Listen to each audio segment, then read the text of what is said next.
You ever go through this narrative in your yoga practice where you hit a boundary and feel stressed? You can't go any further, and then what happens is you look for some way to cope with this stress, and so you seek comfort. And in that quest for comfort, you get bored, and in that boredom, you tend to lose your sense of self.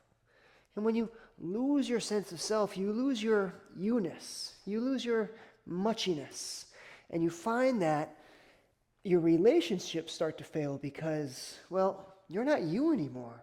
And all the people that love you and all the people that are connected to you because of who you are, well, you're not giving them that anymore. You're not offering much of yourself to them anymore because you're spending too much time seeking comfort in order to cope with the stress. And it's only a matter of time until you hit rock bottom and you sever too many relationships and it becomes overwhelming for you to deal with. And what happens then is that you have this sort of eureka moment where in the pain, everything starts to come together again. And once things come together for you, you start to notice that, wow, I can actually just dial back the intensity a little bit. I don't have to get into my biggest, deepest pose. I can also find comfort here.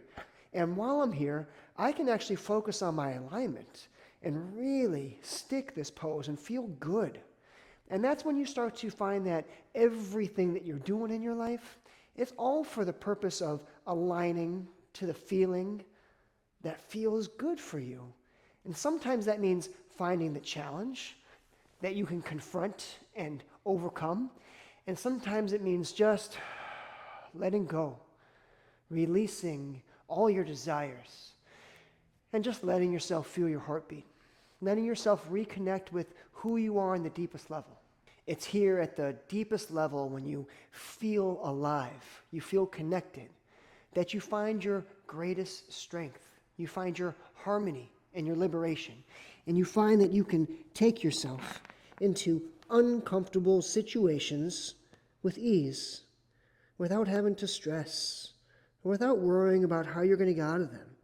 Because you know that you are always exactly where you're meant to be.